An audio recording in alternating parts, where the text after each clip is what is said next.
Well, even at Christmas, BBC or TV licensing rather, just won't let up, will they? Let's begin.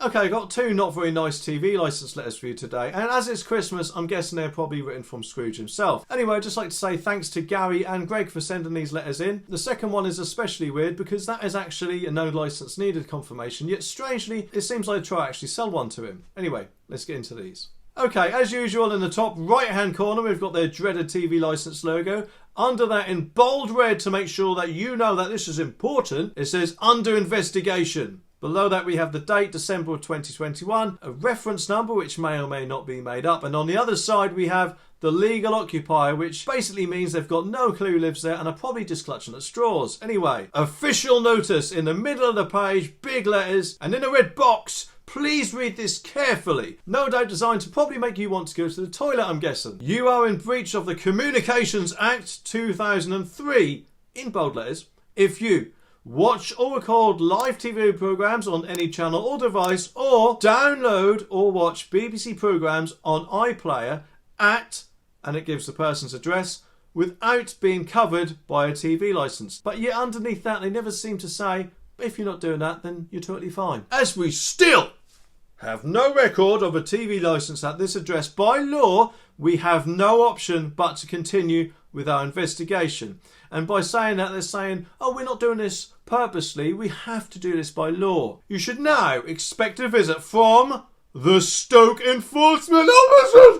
Oh no! I just went over the door. If enforcement officers with a capital E and a capital O, probably to make you think that is an official role, find evidence of illegal TV viewing, you could be interviewed under caution in accordance with national criminal law, which could lead to prosecution. Now, apparently there are food companies out there that can actually interview under caution, which kind of implies, doesn't it, that they have all of the same powers of the police, but they are not the police. And at the end of the day, to be honest, I think they've got about as much power as a pizza delivery boy. Anyway, the maximum penalty is a criminal conviction, a £1,000 fine, plus any legal costs / or compensation you may be ordered to pay. And look at this, they've changed this slightly because they just used to say £1,000 fine. They're now saying a criminal conviction as well to add the frightens to you even more, I'm guessing.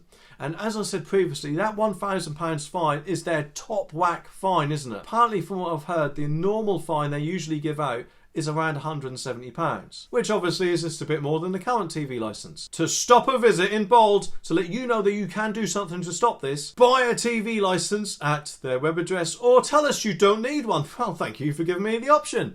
And it tells you the web address for that as well. And personally, that is actually the only time I would get in contact with them to let them know I don't actually need a TV licence. Please get in touch now to stop this investigation. We can help you if you need a TV licence and choose the best way to spread the cost if you need one. Oh, how kind of you. If you don't need a licence, we will, of course, stop our investigation. But even then, as I said in the next letter, you'll see why that might not be the case. See over below to find out more about how you can stop the visit and then go to, and it gives the web address, or call us on this. Don't tell me what to do to here or go to there. I will go there if and when I choose. Thank you very much. I don't need to take orders from you, TV licensing.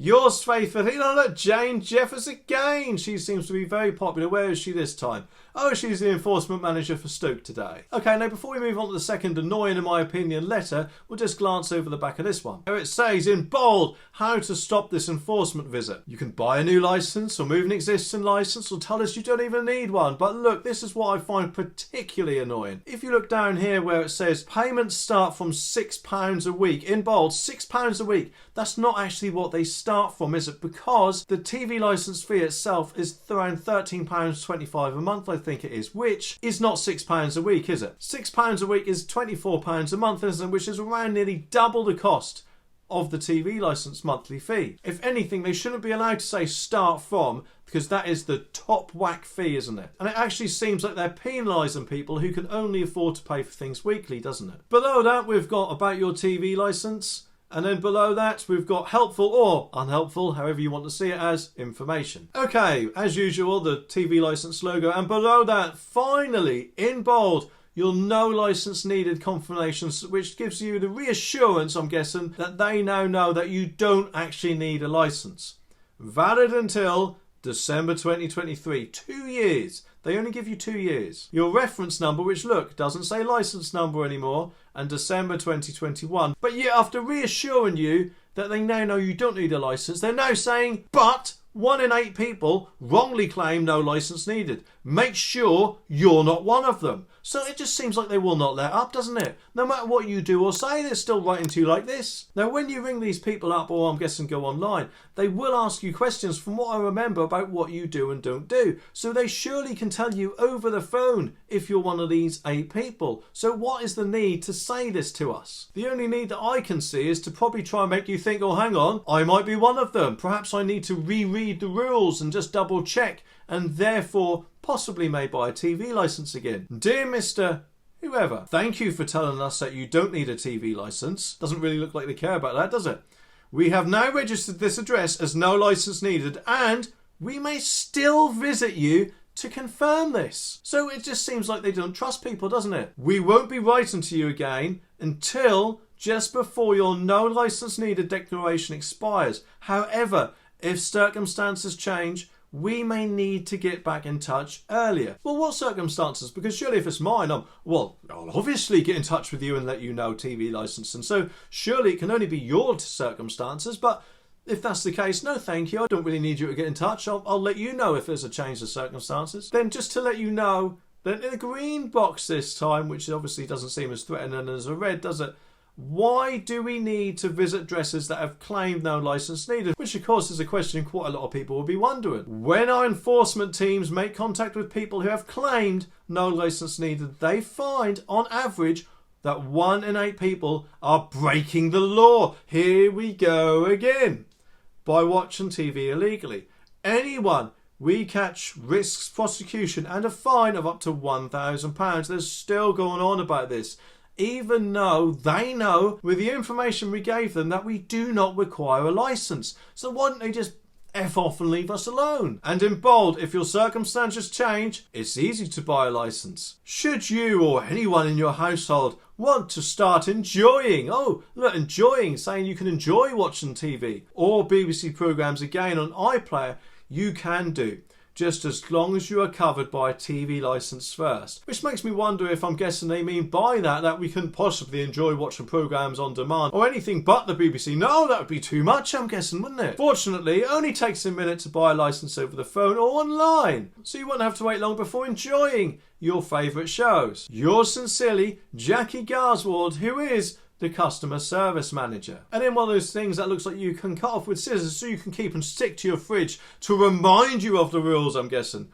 No TV licence means no watching or downloading BBC programmes on iPlayer, no watching or recording live TV on any channel, not just the BBC, no watching or recording live TV from paid for TV services like Sky, Virgin Media or BT, no watching or streaming live TV shows from an online TV services like ITV Hub or for Amazon Prime Video or YouTube, which I'm sure are designed, especially the last one, to make you think, well, hang on a minute, I watch YouTube.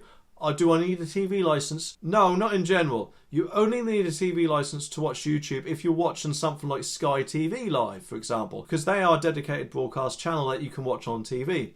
If I did a live stream, for example, you wouldn't need a TV licence to watch me live. And of course, you could watch me live all the time, couldn't you? To start enjoying live TV and BBC programmes on iPlayer, buy a licence from just £6 a week. And of course, as I said earlier, that £6 a week is their top whack. And I really think they should not be allowed to keep saying this from business. Visit the web address or call this number. No, thank you. I've got no need to call them. My licence is cancelled so I can watch Netflix and Amazon Prime and Now TV and any number of other streaming services as long as I don't watch live TV as much as I like without your permission TV licensing. Thank you very much.